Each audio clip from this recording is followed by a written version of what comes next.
오늘 설교의 제목은 주님이 가르치신 기도, 주님이 가르치신 기도라는 제목으로 말씀을 나누려고 합니다. 주님이 기도를 가르치셔요.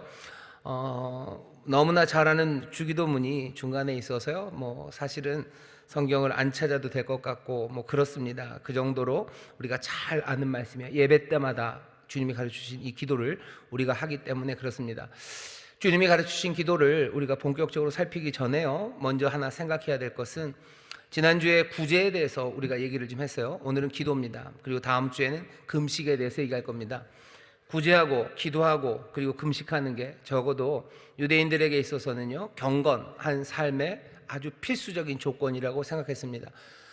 옛날에나 그렇지 우리가 지금 의를 얻는 것은 믿음으로 의를 얻는 거지 무슨 구제하고 기도하고 금식한다고 해서 의를 얻는 건 아니라고 우리는 알아요. 우리가 구원을 얻는 건 믿음으로 구원을 얻습니다. 우리가 의롭다함을 얻는 건 믿음으로 의롭다함을 얻는 건 분명합니다. 하지만 여기 있는 이 기도, 구제 그리고 금식이라는 건 경건한 삶이 나타나는 방식입니다. 그럼 예수 믿는 사람들은 구제 안 합니까? 이 사람들은 기도 안 합니까? 금식 안 합니까? 안 해도 된다고 생각하는 건 아니란 생각입니다. 믿음으로 우리가 구원을 얻어요. 믿음으로 의에 이릅니다. 믿음으로 살아가는 삶은 어떻게 나타납니까? 아마 나타나는 방식들, 오래된 전통의 방식들이에요. 예수 믿는 사람들은 이제도 구제합니다. 우리 교회 성도님들 중에서도요, 그런 게 있는지도 모르는 성도님들이 계시지만 예전서부터 어려서부터 배워온 거예요. 그래서 지금도 성미를 매주마다 이렇게 가져오셔서 여기 4층 성미함 있는 곳 우리 권사님들에게 성미를 내시는 분들이 있습니다. 그 일은 왜 하는 거죠? 구제하는 일을 하려고 하는 거예요. 정말로 매 끼마다 밥 한 숟가락씩 또 요만큼씩 덜어내시는 분들이 계셔요.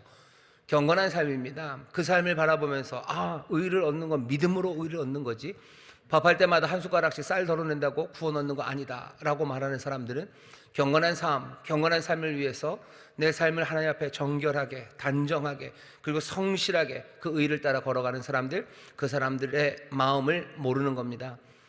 밥 한 숟가락 밥할 때마다 쌀 안 덜어내면 구원 못 받는다 그렇게 가르치는 교회는 없어요. 하지만 정말로 밥할 때마다 한 숟가락씩 쌀을 덜어내서요, 내가 덜 먹겠다는 겁니다. 내가 덜 먹고서라도 이게 정말로 하나님 필요한 곳에 전해지기를 바라는 마음으로 그렇게 경건하게 살아가시는 권사님들이 계셔요. 우리 교회도 지금도 계십니다. 그럼 그 쌀은 다 어디 갑니까? 궁금하시죠? 궁금하시죠? 그 쌀이 교구에서 조금 어려운 분들에게 전해지고요, 또 교역자들에게도 전해지고 그렇습니다. 그 쌀을 받으시는 분들 중에 가슴 아픈 건 그런 때가 있어요. 뭐냐 하면 경건하게 그 쌀을 덜어내시는데 일부러 나쁜 쌀을 주시진 않을 거예요. 하지만 뭐라고 그래야 되나요? 쌀이 섞이기 시작하면 뭐가 좀 단일 이렇게 쌀이 아니죠. 그러면 뭔가 조금 안 좋은 쌀도 섞일 수 있습니다. 그럼 받으시는 분들이 또 가슴 아픈 얘기예요. 불평들을 하신대요. 쌀이 안 좋다고. 그러면 참 섭섭하고 서운합니다. 일반미를 드시는 분도 계셔요. 지금도 정부미를 먹나요? 조금 덜 좋은 쌀들, 오래된 묵은 쌀 드시는 분들도 있습니다. 그분들이 덜어내서 섞였기 때문에 그냥 아주 고운 일반미는 아닐 수 있어요. 그런데 그 쌀을 받아 드시는 분들이 그게 쌀이 섞여서 좋지 않다고 말하는 건 정말 가슴 아픈 일입니다. 그건 나중에 뒤로 하고 경건한 삶을 위해서요, 지금도 내 삶을 하나님 앞에 어떻게 드려야 되는지 옛 방식들을 따르시는 분들이 있습니다. 우리는 구제를 정기적으로 합니까? 난 정기적으로 합니다. 나는 어디 여러 가지 구호단체에 돈을 보내요. 좋아요. 하지만 여러분들 자동이체 걸어 놓으신 분들 조심하셔요. 내가 정말로 마음을 다해서 내가 구제하는 마음으로 오른손 하는 거 왼손 모르게, 그건 모르게만 하는 거예요? 정말로 마음을 다해서 구제하는지 물어보셔야 돼요. 그냥 자동이체 걸어놔서 돈이 나가는지 안 나가는지도 모르게 돈 나가면서 내가 구제하는 일을 경건하게 하고 있다고 말하는 사람들, 돈 안 보내는 것보다 낫지 않습니까? 글쎄 누구한테 나은지 모르겠네요. 하나님의 사람들, 경건의 삶을 살기 위해서 내 신앙의 새로운 그리고 하나님 앞에 온전히 드려지는 루틴을 만드는 거, 그건 굉장히 중요합니다. 나는 구제의 일을 위해서 무엇을 하는지 살펴보셔요. 내가 정말로 하나님 앞에 금식하기 위해서 무슨 일을 하는지. 금식을 누가 합니까 요새?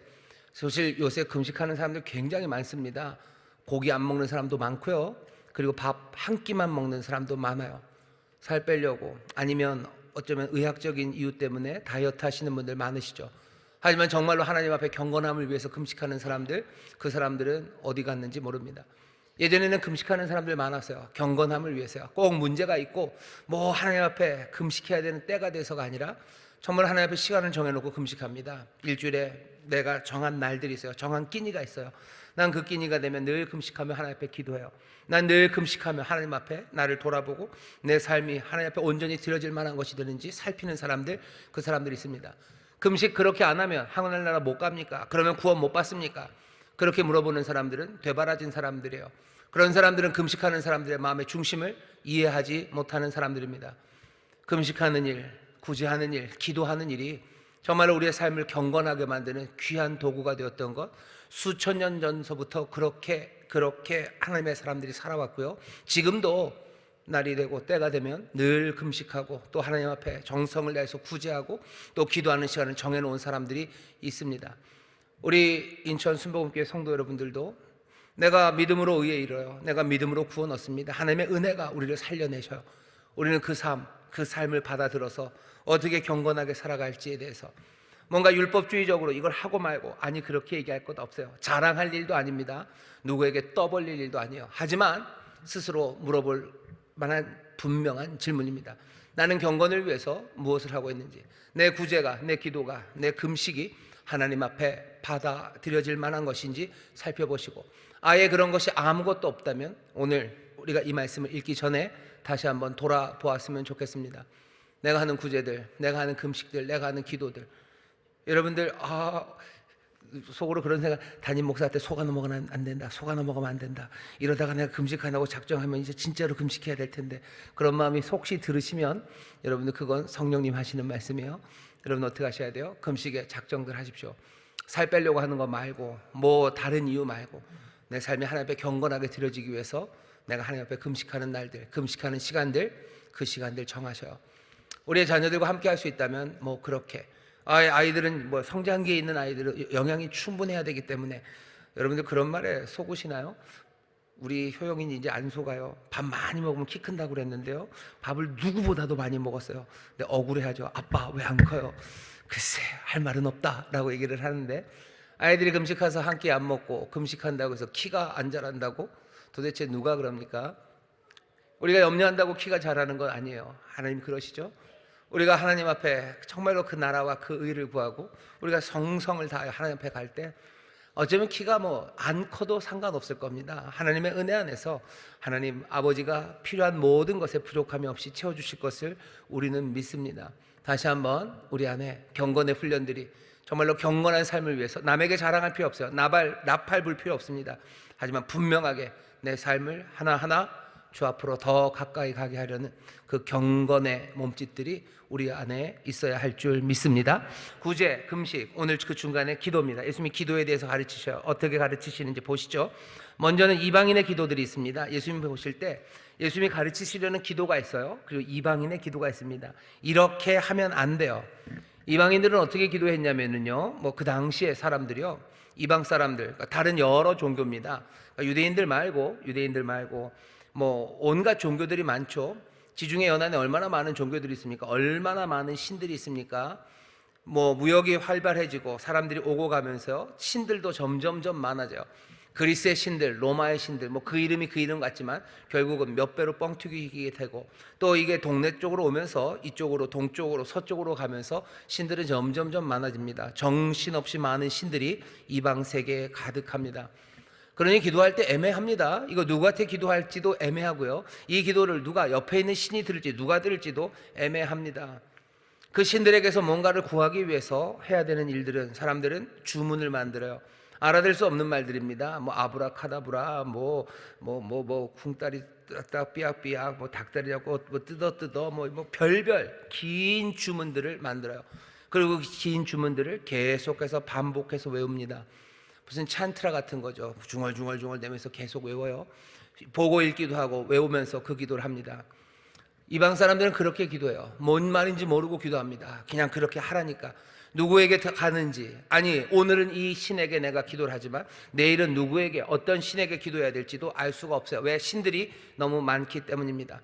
어떤 형식으로 해야 될지도 몰라요. 확실하게 아는 사람도 아무도 없습니다. 그러니 이런저런 주문들이 돌아다니고 사람들은 그냥 그거 붙잡아 놓고 하나씩 하나씩 반복해서 외우며 간절하게 자기의 소원 그리고 자기가 원하는 바를 누가 들을지도 모르는, 다음에는 또 누가 듣게 될지도 모를 그런 방식으로 기도를 합니다.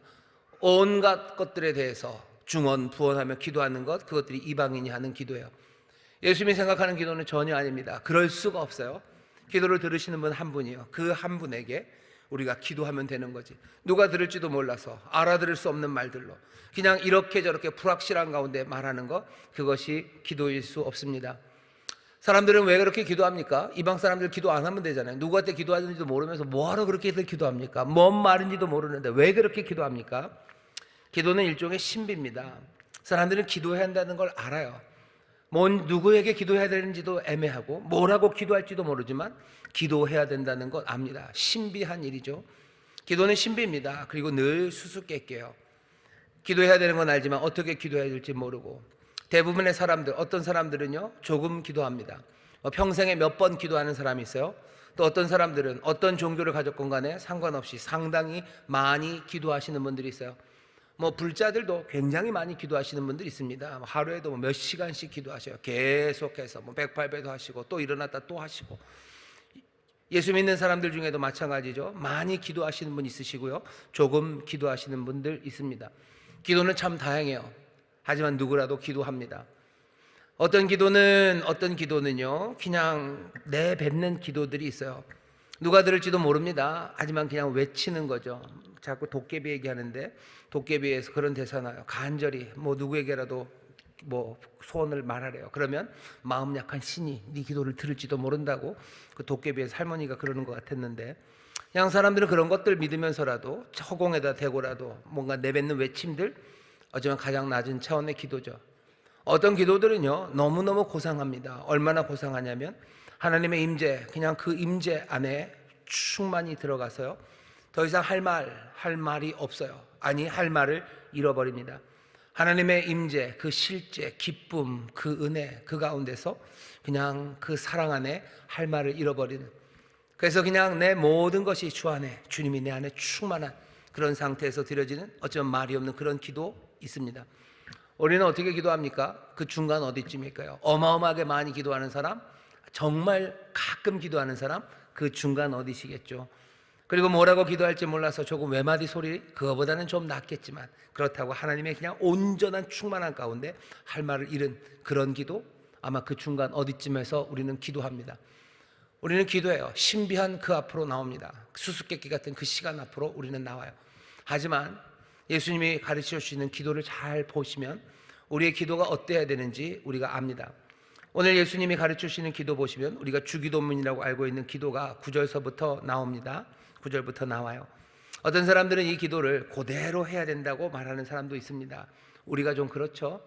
근데 재밌는 건 우리가 이 주기도문을 할 때, 우리 교회 얘기입니다, 공식적인 예배 그 끝에, 보통 끝에 모두가 다 함께 이 기도를 합니다. 나쁘지 않아요. 하지만 보통은 이 기도가, 주기도문이 교회 전통적으로 어떻게 쓰여졌냐면요, 하루에 3번 기도하는 시간, 그 시간에 주기도문을 합니다. 여기 가톨릭에서 신앙생활을 시작하신 분들이 있으실 거예요. 가톨릭에서도 기도 시간이 있습니다. 기도 시간이 있고요. 기도 시간에 기도해야 되는 게 몇 개 있어요. 주기도문이 있고요. 천주의 성모 마리아요. 여인 중에 복되시며 하면서 성모송이 있어요. 또 그 기도하고 몇 가지 기도. 그래서 시간마다, 기도 시간마다 기도해야 되는 기도가 몇 개가 있습니다. 그 기도를 한 번 하기도 하고 여유가 되면 자꾸 반복하면서 그 기도를 합니다. 주기도문도 그런 식으로 이용됐어요. 이용됐다는 게 조금 심하지만 그렇게들 사용합니다. 기도 시간에 이 기도를 따라해요. 이 기도를 따라합니다. 우리도 요 기도 그대로 하지만 교회 전통이 했던 그 방식은 아니에요. 우린 예배 뒤에 늘 하죠. 그게 이제 우리의 전통이 되었지만, 아마 그렇게 기도할 수 있는 이유는 누가복음 11장에 보면요, 예수님의 제자들이 예수님에게 기도를 가르쳐 달래요. 오늘 맥락과는 좀 다릅니다. 오늘 예수님이 5장부터 7장까지 뭔가 중요한 천국 백성에게 가르쳐야 될 내용을 쭉 얘기하시는 가운데 기도를 가르치시는데요, 누가복음에서는 조금 맥락이 다릅니다. 11장 1절부터 4절까지 그 얘기가 나오는데, 예수님 제자들이 먼저 예수님에게 간 거예요. 기도하신 예수님에게 가서 우리에게도 기도를 가르쳐 달라고. 세례 요한이 제자들에게 기도를 가르쳐 줬는데 그래서 멋져 보이는 거죠. 우리도 그런 기도가 있었으면 좋겠다고 예수님에게 부탁을 합니다. 예수님이 그렇게 얘기하셔. 그래, 그러면 내가 가르쳐 주마. 너희가 기도할 때 하면서 이렇게 기도해라. 기도할 때, 그때는 그냥 기도하고 싶을 때라는 의미일 수도 있지만 어쩌면 유대인들 기도하는 때들이 있어요. 그 기도하는 때에 너희는 이렇게 기도해라. 요한의 제자들이 그 기도문을 가진 것처럼 유대인들이 그 당시에 아주 강력한 기도문들을 갖고 있어요. 그 기도문들을 매 기도 시간마다 하는 것처럼 너희는 이제 내가 가르쳐준 이 기도를 해라 라고 말씀하시는 것처럼 들려요. 그러니 어떻게 했겠습니까? 제자들은 유대인의 기도 시간들, 그렇죠? 아침에 한번, 점심에 한번, 그리고 저녁에 한번 그 기도 때마다 이 예수님의 기도, 이 가르쳐진 기도를 아마 했을 겁니다. 우리 교회 안에서도 이 전통이 있기 때문에 카톨릭도 그렇고요, 여러 교회와 성도들이 이 주기도문을 날마다 기도하는, 우리처럼 예배 뒤에 함께 하는 게 아니라요, 날마다 정해진 기도 시간에 이 주기도문으로 기도를 합니다. 그렇게 이 기도문을 사용하는 전통이 있어요. 나쁘지 않습니다. 나쁘지 않아요. 이 기도를 똑같이 하는 게 문제되지는 않습니다. 하지만 누가복음과 좀 달리 이 마태복음에서 예수님이 이 기도를 가르치시는 방식은 그냥 기도문 하나를 외워라, 이 기도 똑같이 해라, 그런 느낌은 아닌 것 같아요. 전체적으로 구제를 가르치시면서도 뭘 가르치시죠? 오른손이 한 거 왼손 모르게 구제의 일반적인 원칙을 가르치셔요. 금식도 마찬가지입니다. 그러니 기도도 비슷할 것 같아요. 예수님이 가르쳐 주신 이 짧은 기도, 이 기도는 이게 그냥 완성된 건물의 형태가 아니라 그냥 건물을 지어가기 위해서 층층이 쌓아놓은 비계들, 그렇게 생각하시면 돼요. 이 비계가 돼지기 비계, 삼겹살 아니고요. 그러니까 건물 짓다 보면 이렇게 층층이 쌓아놓는 것 있죠. 이렇게 쌓아갔으면 좋겠다 하고 골조를 세워놓으신 거라고 생각하면 됩니다.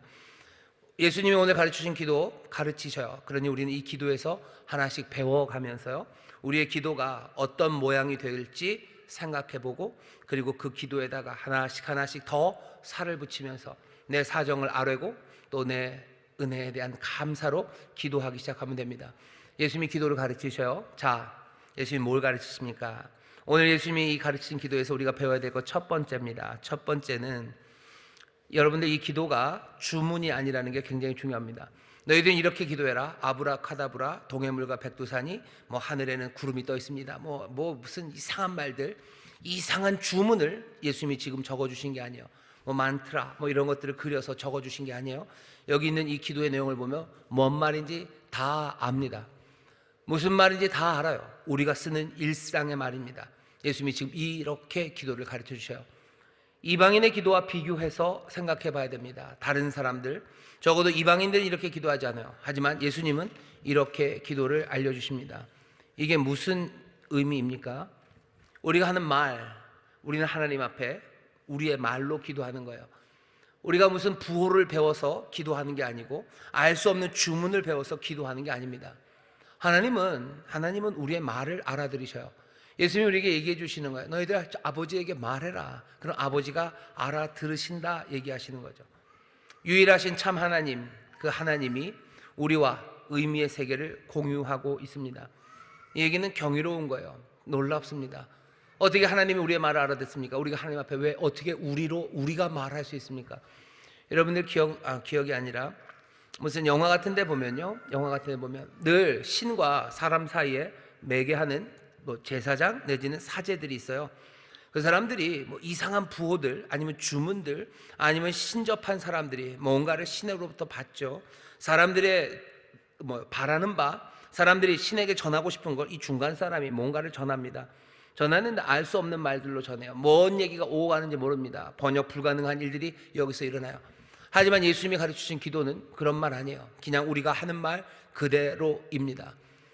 하늘 아버지는, 온 세상의 창조주는 우리가 하는 말을 알아들으십니까? 우리가 하는 말을 알아들으셔요. 이렇게 기도하라고 얘기하셔요. 이렇게 기도하면 됩니다. 경이로워요. 이건 감사할 일입니다. 하나님은 우리의 말을 알아들으십니다. 그리고 우리에게 하나님께서 알아듣도록 말씀해 주십니다. 기도는 분명히 신비하고 수수께끼 같은 일이지만 주님은 우리에게 알려주시는 거예요. 이건 뭔가 묘한 비방이 아니에요. 이건 이상한 주문이 아니에요. 너희의 삶의 의미를 하나님 앞에 아뢰고 하나님께서는 또한 우리에게 그 의미를 알 수 있도록 응답해 주실 겁니다. 하나님과 우리 사이에는 막힌 것이 없습니다. 하나님께서 우리의 기도를 듣기를 원하시고 또 우리도 하나님의 응답을 듣기를 원해요. 이 귀한 기도의 길이 우리 안에 열려 있음을 여러분들 기대하시고, 내가 구하면 하나님이 들으십니다. 내가 말하면 하나님 알아들으셔요. 이 귀한 은혜 붙잡아서 기도할 때마다 이 경이로움과 감사로 기도하는 여러분 되시기를 주의 이름으로 축원합니다. 그 다음 시작은 어떻게 됩니까? 아버지로 시작됩니다. 하늘에 계신 아버지여, 우리 아버지여 라고 시작이 돼요. 주기도문 강해를 길게 할 수도 있지만 오늘은 그럴 시간은 아니에요. 그냥 쭉쭉쭉 넘어갈 겁니다. 아버지라고 부르는 것, 거기서부터 시작해요. 아버지, 이건 친밀함의 뜻일 수도 있어요. 친밀한 아버지. 하지만 적어도 유대인들이 하나님을 아버지라고 부를 수 있는 계기가 하나 있습니다. 유대인들은 그걸 알아요. 출애굽기에서 하나님께서 이 이스라엘 백성들을 구출해 내셔요. 그때 4장 22절에 보면 이스라엘을 내 아들, 내 장자라고 부릅니다. 하나님의 아들이에요. 하나님의 큰아들입니다. 이 얘기는 무슨 얘기죠? 아버지라고 부르는 건 그냥 친밀함의 의미만은 아니에요. 우리가 하나님 앞에 나서 기도할 때 우리는 구원받은 백성으로서 나가는 거예요. 그냥 나면서부터 하나님이 우리 아버지가 된 게 아니에요. 하나님이 우리를 자녀 삼으시고 하나님이 우리에게 은혜 베푸셔서 우리를 구원하여 주심으로써 우리는 하나님을 아버지라고 부르게 되는 겁니다. 하나님이 시작하신 일이에요. 하나님이 시작하신 일입니다. 우리가 시작한 거 아니고 우리가 만든 건 아니에요. 나면서부터 그런 게 된 거 아닙니다. 하나님이 우리를 자녀로 불러주셨어요. 이게 의미하는 바는 하나님이 시작하셨으니 이건 우리에게 뭔가 조건이 달려있는 건 아닙니다. 하나님 우리를 자녀로 부르셨어요. 내가 못나고 내가 망가지고 내가 하나님 앞에 정말로 얼굴을 들 수 없을 그 상황에서도 내가 하나님을 향하여 아버지라고 부를 수 있는 건 하나님이 나를 자녀라고 부르셨기 때문이에요. 내가 우겨서 된 것 아니고 내가 그 자격을 얻은 거 아닙니다.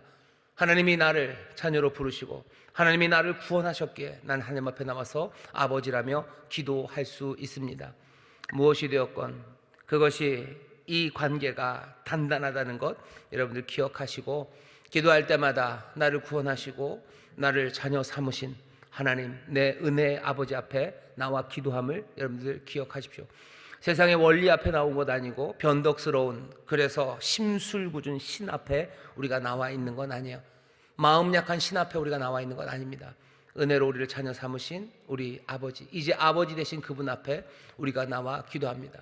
우리의 기도가 다른 어떤 이도 아닌 이 놀라우신 은혜의 아버지 앞에 드려지는 기도임을 기억하시면 우리의 기도는 점점 더 풍성해지고 또 기도 안에서 하나님의 자비와 긍휼을 체험하기 시작할 줄 믿습니다. 하나님 아버지 앞에 기도합니다. 그리고 또 그 다음 나오는 이야기들은 몽땅 다 하나님 아버지에 관한 것들입니다. 나라의 임하옵시며 뜻이 하늘에서 이룬 것 같이 땅에서도 이루어지이다. 여기 있는 말씀들을 보세요. 이름이 거룩히 여김을 받으시고 나라의 임하옵시고 하늘에서 뜻이 이루어진 것처럼 땅에서도 이루어진다고. 우리가 기도하는 하나님, 우리의 기도의 대상이 되는 하나님, 그 하나님은 그냥 우상이 아니에요. 우리가 만들어 세운 게 아니에요. 그냥 우리의 뜻을 투사해낸 게 아닙니다. 그분은 그분의 뜻이 계셔요. 그분은 그분의 뜻이 계십니다. 기도할 때 잊어버리면 안 됩니다. 하늘에 계신 바로 그 아버지는 살아계신 분이에요. 그분이 통치하셔요. 그리고 그분이 이 땅에 당신의 뜻을 이루어 내실 겁니다. 그러니 우리의 기도는 그 하나님 우리 아버지의 나라가 온전히 임하기를 바라는 기도입니다. 그래서 정말로 하나님의 뜻이 온전히 이루어지면 그 이름은 높아질 거고 또 그분의 놀라우신 이름은 존귀함을 얻게 될 겁니다.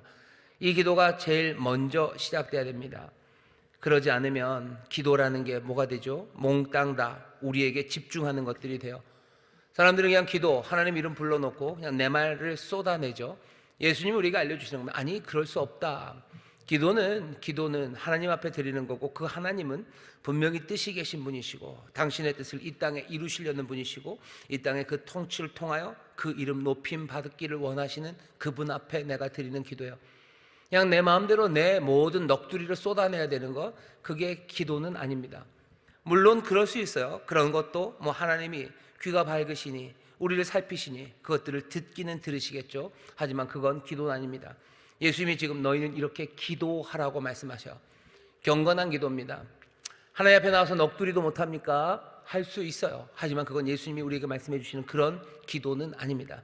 내 삶을 경건하게 단단하게 붙잡고 정말로 하나님 앞에 나와서 하나님 앞에 드려지는 기도, 하나님 앞에 드릴 만한 향기로운 기도는 아니죠.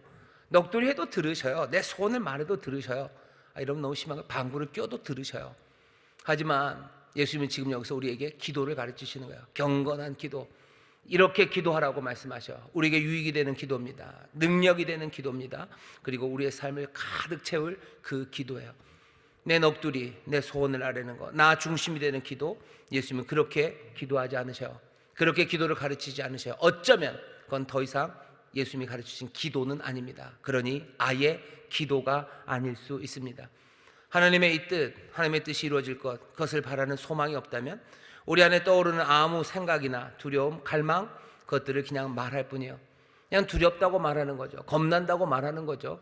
그냥 내 말 하는 거지. 하나님 앞에 드려지는 기도는 아닙니다. 하늘에 계신 아버지여, 이름이 거룩히 여김을 받으시며 나라의 임하옵시며 뜻이 하늘에서 이루어진 것처럼 땅에서도 이루어지기를 내가 원한다고. 내가 기도하는 그분의 뜻이 이루어지기를 내가 원한다는 것, 여기서부터 기도의 시작이 되어야 합니다. 참 어려운데요. 그러니 가르치시는 거예요. 그냥 내 넋두리 하기 쉽고 내 소원 말하기 쉽고 그냥 내 안에 있는 감정들 쏟아내는 거, 그거 참 쉽죠. 하지만 그건 기도는 아닙니다. 그렇게도 해야 되는 거 아닙니까? 예, 그렇게라도 하셔요. 안 하는 것보다 나을 겁니다. 하지만 예수님이 여기 지금 가르치신 그 기도는 아닙니다. 주님이 우리에게 가르치셔요. 이 기도를 가르치셔요. 이렇게 기도하기를 바라는 거예요. 그러니까 기도가 천태만상이겠죠. 온갖 기도가 있겠죠. 하나님 앞에 하는 말들이 어마어마하게 많겠죠. 하나님이 그 모든 것들을 다 들으시겠죠. 하지만 예수님이 가르치신 기도는 아닙니다. 우리는 주님이 가르치신 그 기도를 하기를 원해요. 우리의 기도가 주님 가르치신 이 기도를 담기를 원해요. 아마도 주님께서 이렇게 기도하셨을 거예요. 그러니 우리도 예수님처럼 이렇게 기도하기를 원하는 겁니다. 다시 다른 기도도 해도 되는 거 아니에요? 하셔요. 할 수 있습니다. 그거 하는데 갑자기 입이 딱 달라붙고 갑자기 손발이 꼬이고 그러진 않아요. 우리의 모든 넋두리와 소원 아뢰는 하나님이 들으실 겁니다. 하지만 우리는 지금 예수님이 가르치신 이 기도, 이 고상하고 이 아름답고 우리의 신앙을 경건으로 이끌어가는 이 놀라운 기도를 우리는 배워가고 싶은 사람들이에요. 내 기도를 자꾸 여기에 맞춰가는 거죠. 점점점 맞춰가는 겁니다. 하늘아버지를 부를 때마다 그 은혜의 관계 앞에 서는 나, 하나님의 뜻이 이루어지기를 소원하는 나, 그래서 하나님의 이름이 높아지기를 구하는 나, 그 나로서 하나님 앞에 기도하기 시작할 때 정말로 예수님의 기도를 배워서 예수님의 경건, 아들의 형상, 예수 그리스도를 닮아가고 본받아가는 우리들이 됩니다. 이렇게 기도하게 되시기를 주의 이름으로 축원합니다. 주의 이름으로 축원합니다. 그렇게 기도하기 시작하면 11절입니다. 이렇게 되죠. 오늘날 우리에게 일용할 양식을 주옵시고. 우리의 창조주, 우리의 아버지 하나님은요, 자신이 만든 세상 그리고 인간들을 사랑하십니다. 너무 많이 사랑하셔요. 그래서 우리의 필요, 우리에게 뭐가 필요한 것에 대해서 어쩌면 우리 자신보다도 더 관심이 많으셔요. 우린 그거 압니다. 하나님 우리를 사랑하심을 알아요. 우리의 필요를 채우실 걸 알아요. 그러면서 구하는 거예요. 일용할 양식을 주옵시고. 안 주실 뿐이에요. 우리의 필요를 몰라요. 달라고 해도 줄지 말지 모를 이상한 양반이에요. 그 양반 앞에 일용할 양식을 달라고 우리가 애걸복걸하는 것도 아니고 우리가 그 앞에서 협박하는 것도 아니에요. 일용할 양식을 주옵시고 라고 기도할 때 우리는 믿음으로 기도합니다. 하나님이 우리를 사랑하심을, 우리의 모든 필요를 아심을, 그리고 그것들을 넘치게 채우실 내 아버지이심을 내가 믿어요. 내가 그것을 압니다. 그러니 일용할 양식을 구할 때요, 나는 불안에 떨지 않아요. 공포 가운데 아니면 이게 어떻게 되나 하는 조바심과 그리고 애탐으로 내가 이것을 구하는 건 아닙니다. 마음 놓고 구할 수 있어요. 하나님, 하늘에 계신 내 아버지요, 우리에게 일용할 양식을 주옵소서. 우리에게 일용할 양식을 주옵소서. 어떻게 보면 내 권리를 주장하는 것 같기도 하지만 또 딱 부러지게 권리 주장도 아니에요. 그냥 은혜 안에 주어질 것을 내가 믿으며 내가 평안함 가운데 하나님 앞에 구할 수 있습니다. 우리의 필요를 구할 때 여러분들 애걸복걸하는 마음이 좀 생깁니다. 이거 안 주시면 어떡하나. 아니요, 주십니다. 주시는 아버지 앞에 내가 나온 거예요. 주시는 아버지, 은혜 많으신 하늘 아버지 앞에 내가 나와서 나의 필요를 구하는 겁니다. 그러니 감사함으로 내가 아뢰을 수 있어요. 모든 거 염려 가운데, 안 주시면 어쩌나 염려 가운데 구하지 않습니다. 빌립보서에서 바울이 그러죠. 너희 모든 구할 것을 감사함으로 너희 하나님께 아뢰라. 너희 아버지께 아뢰라. 감사함으로 아뢰을 수 있는 건 왜 그런 거죠? 이 믿음, 이 평안함이 있기 때문입니다. 일용할 양식을 구하셔요. 아쉽죠? 구할 게 일용할 양식만 있는 건 아닌데 더 있는데 염려하지 마셔요. 나머지 6장 오늘 읽은 본문, 금식 지나고 그 뒤에 있는 모든 나머지 이야기들은요 다 이 내용에 관한 겁니다. 아버지가 얼마나 우리에게 많은 것들을 채우시기를 원하시고 얼마나 풍요롭게 우리에게 주시기를 원하시는 하나님인지. 그러니 염려함으로 구할 필요 없습니다. 두렵고 떨릴 필요 없습니다. 주 앞에, 하나님 앞에 일용할 양식을 달라고 감사함으로 기도하시면 돼요. 여러분들 필요한 거 많으시죠? 여러분들 필요한 거 많으시죠? 하나님이 그 필요를 아십니다. 하나님 나를 사랑하셔서 그 필요를 채우실 거예요. 그러니 어떻게 하셔요? 구하십시오. 일용할 양식을 달라고, 내 필요한 거 달라고 감사함으로. 어쩌면 평안함 가운데 여러분들 구하셔요. 기도가 늘 그렇게 되지는 않는데요, 내가 필요한 것을 구할 때는 얼마나 절박하기 때문에 그런 거 아닙니까? 우리가 절박함으로 주시지 않을까봐 떨면서 구하는 건 아닙니까? 그렇게 구할 때도 있어요. 그런 기도는 안 들으십니까? 아까도 말씀드렸잖아요. 하나님 다 들으셔요. 우리의 방구 소리도 다 들으셔요. 우리가 그렇게 듣습니다. 하지만 지금 뭐예요? 예수님이 가르치시는 기도예요. 이렇게 기도하기를 가르치시는 거예요. 우리가 일용할 양식을 구할 때 전에는 절박함으로 기도했다면 주님이 이제 가르치시는 거죠. 이렇게 기도해라. 이렇게 기도해라. 어떻게 해요? 감사함으로. 이거는 발전입니다. 성숙해지기 시작하는 거예요. 그래야 경건한 삶으로 바리새인들보다 더 나은 의, 천국 백성, 하나님의 자녀로 하나님의 나라를 누리는 사람들은 뭐요? 절박함으로 기도하지 않습니다. 감사와 평안 가운데 구하기 시작해요. 점점 더 하나님의 나라 풍성하게 누리기 시작하고 그 은혜 안에 거하는 사람들, 일용할 양식을 구하며 내 삶에 필요한 것을 구할 때 더 이상 절박함이 아니라 감사함으로 하나님 우리 아버지 앞에 구하기 시작할 거예요. 기대하십시오. 내가 세상에 정말로 어마어마한 것, 내게 정말로 텅 비어있는 것을 하나님 앞에 구하면서도 난 하나님 앞에 감사함으로, 소망으로, 그리고 믿음으로 구하는 나를 발견할 수 있습니다. 예수님이 이렇게 기도하셨어요. 그러니 우리도 가르치신 이 기도를 배워서 점점 더 마음 놓고 우리의 필요한 것을 하나님 아버지께 구하기 시작하는 우리 모두가 되기를 주님의 이름으로 축원합니다. 이 기도를 드리는 사람들, 그 다음 이야기입니다. 오늘 낮예배 설교와 연결이 되어 용서입니다. 12절입니다. 우리가 우리에게 죄 지은 자를 사하여 준 것 같이 우리 죄를 사하여 주옵시고, 이렇게 기도하래요. 죄 사하여 달라고 기도하랍니다. 용서를 위해서 기도하랍니다. 이게 이렇게 기도하라고 하신 예수님의 이 가르침 밑에는요, 뭔가 전제, 그러니까 가정이 두 개가 있습니다. 하나는 뭐냐면, 하나는 좋은 가정이죠. 용서가 가능하다는 거예요. 용서하실 수 있어요. 용서받을 수 있어요. 그러니 용서해달라고 기도하는 거죠. 그게 뭐가 그렇게 좀 특별합니까? 특별합니다. 용서가 가능하다는 생각은요, 이건 아주 요즘 애들 말로는요, 아주 신박한 아이디어입니다. 용서가 가능하다니. 인간의 행동들, 그 행동들은요, 영원하고 그리고 돌이킬 수 없는 결과, 숙명적인 결과를 가져온다고 다른 종교들에서 말해요. 그리스 신화 같은 거 보셔요. 그리스 신화 같은 데 보면 한번 잘못했어요. 이건 돌이킬 수 없어요. 돌이킬 수 없어요. 가지 말아야 되는 데를 갔어요. 그러면 돌이킬 수 있습니까? 없습니다. 운명의 수레바퀴는 돌고 돌고 가혹하게 돌아서요, 그냥 떨어져야 되는 그 자리에 갖다 떨어뜨리는 거예요. 인간은 용서받을 수 없다고 가르칩니다. 인간은 용서받을 수 없어요. 용서받을 수 없고 그 운명의 수레바퀴로 그냥 쓸려 내려갈 거예요. 그게 다른 종교가 말해요. 하지만 하나님은 뭐라고 얘기하셔? 용서하신다고 말씀하셔요. 용서가 가능합니다. 용서가 실현됩니다. 다시 되돌이키실 수 있으셔요. 거기에 하나님이 우리에게 주시는 어쩌면 놀라운 소식이에요. 나사렛 예수, 우리 주님께서 이 땅에 오셔서 하셨던 어쩌면 가장 위대한 일은요, 병을 고치는 그 능력이 아닐 겁니다. 예수님의 이야기들 많이 보셔요. 거기 보면 예수님이 병을 고쳐요. 그리고서는 네 죄를 사한다 말씀하시죠.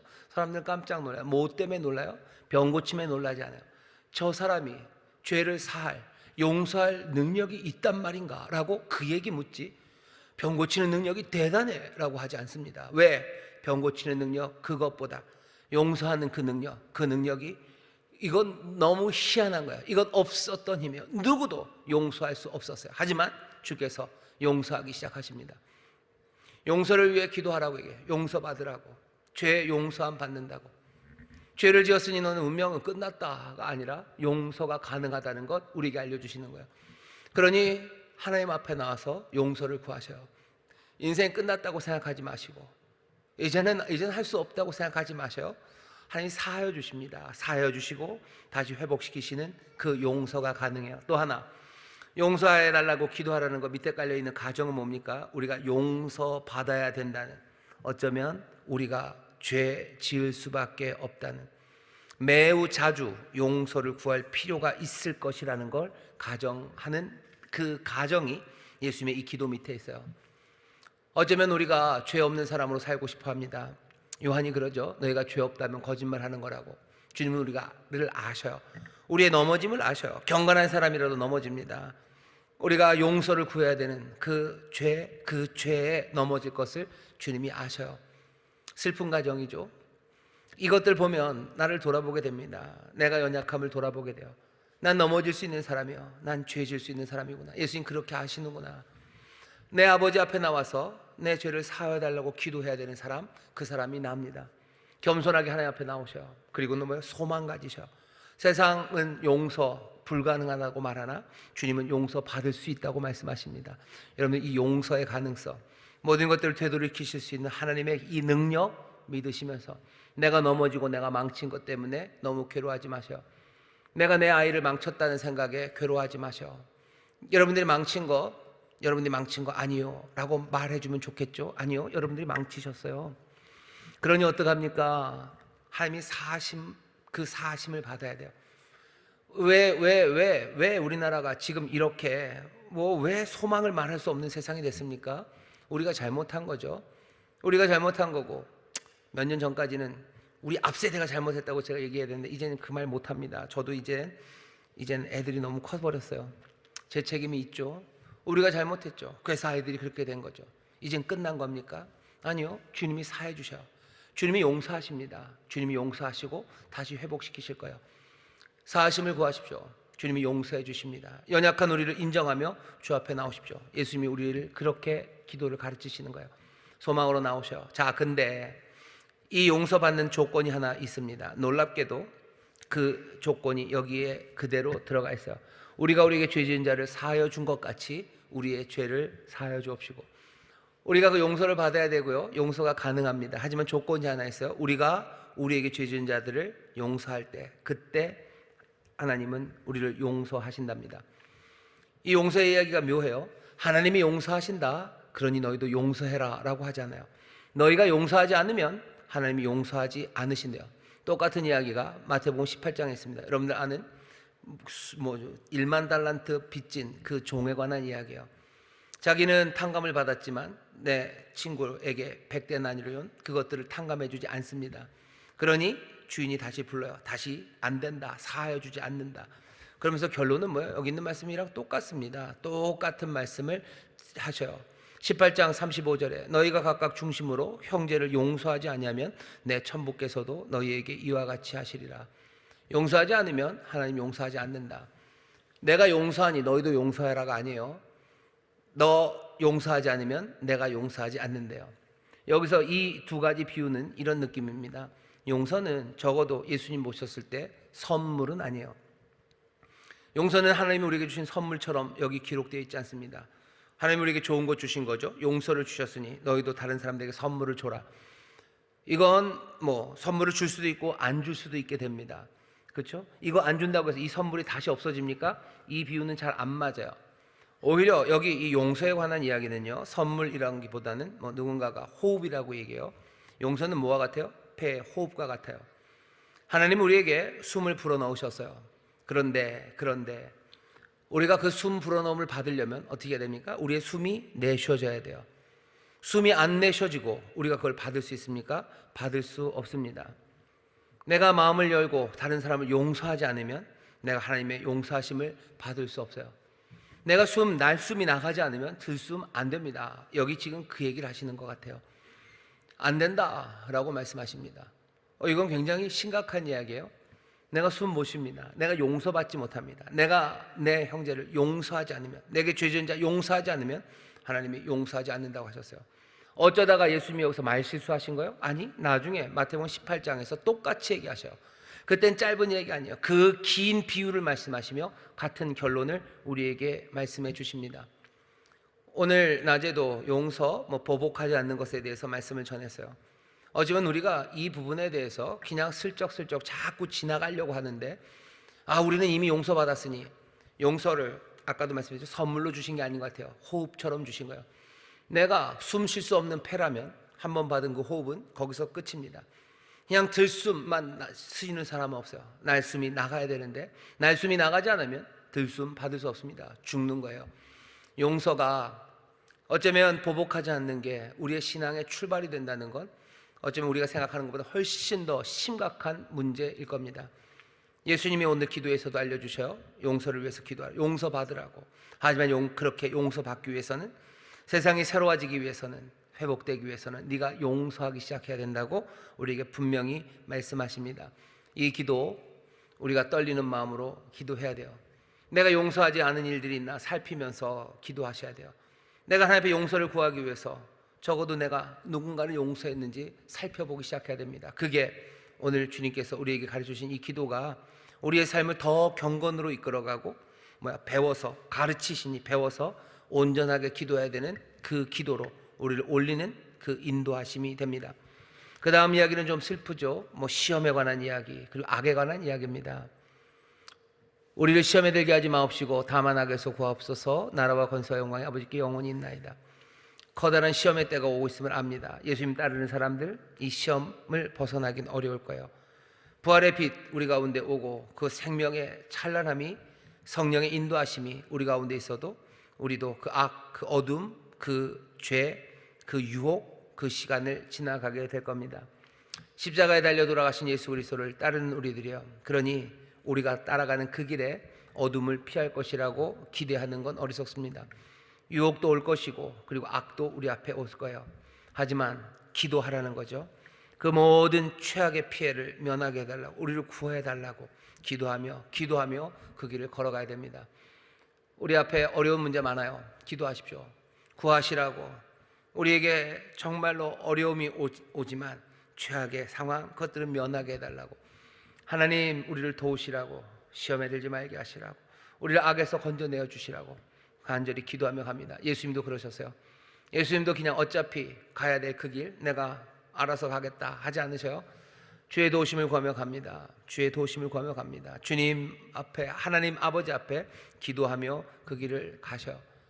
우리도 마찬가지입니다. 여러 가지 어려운 일들 우리 앞에 있을 거예요. 하지만 주의 도우심을 구하며 주의 구원하심을 기대하며 기도하고 또 기도하며 그 길을 걸어갑니다. 예수님이 우리에게 가르치신 기도는 이래요. 이 틀 안에서 우리 기도하면 됩니다. 하나하나 이 틀에 맞춰서 기도하기 시작할 때 우리는 어쩌면 정말로 경건하고 하나님 나라 백성답게 살아가는 사람들, 하나님의 나라 백성답게 기도하는 그런 훌륭한, 어쩌면 멋진 예수 그리스도와 닮아가는 그런 사람들이 되어갑니다. 오늘 우리가 다시 한번 주기도문을 살폈어요. 오늘 우리 기도하실 텐데 우리의 기도가 여기 있는 이 내용이 쭉 한꺼번에 와면 좋고요. 다시 한번 우리가 정말로 주님 앞에 나와서 내가 하나님 우리 아버지 앞에 기도할 때 온전히 기도하길 원합니다. 우리의 기도를 도우시옵소서. 여러분 기도해 주시고, 오늘 이 말씀 가운데서 내 기도가 빠진 것이 있다면 오늘 좀 채워 넣었으면 좋겠어요. 하루는 그런 날도 있죠. 단백질을 보충하는 날도 있고 탄수화물을 보충하는 날도 있어요. 오늘 이 기도를 가르치시는데 내 기도에 어딘가 부족한 것이 있다면 그거 붙잡으셔. 그거 붙잡고 오늘 또 기도하실 때 우리의 기도가 다시 한번 더 온전해지고 주님이 가르치신 그 기도로 점점점 더 성장해 나가게 될 줄 믿습니다. 우리 인천수목의 모든 성도들이 이렇게 기도하는 경건한 사람들, 정말 하나님의 의를 이루고 그 의를 구하는 그런 사람들 되어서요, 천국 백성으로서 천국의 그 풍요로움을 누리게 되기를 바라고 또 이 기도 가운데 그 삶을 받아 살아가게 될 줄 믿습니다. 기도하겠습니다. 하나님, 오늘 이 말씀 앞에 우리를 세우십니다. 주님이 가르치신 기도입니다. 우리가 배워야 할 기도가 있습니다. 주여, 이 놀라운 이 선물을 우리가 붙잡아 하나하나 주님이 뜻하시고 또 우리에게 가르치시려는 바를 우리가 마음에 받아서 우리의 기도가 점점 더 주님 닮아가기를 원하고 정말로 주님 원하시는 그 기도의 생활을 하기 시작하는 우리 귀한 성도들이 되게 하여 주옵소서. 오늘 이 밤 우리가 부족했던 기도를 채워 넣기를 원합니다. 또 성령님, 우리의 기도가 정말로 주님이 가르치신 기도가 되도록 깨닫지 못했던 것들 깨닫게 하여 주옵시고 또 성령 안에서 함께 기도하는 귀한 밤이 되게 하여 주옵소서. 감사드리며 예수님 이름으로 기도하옵나이다. 아멘.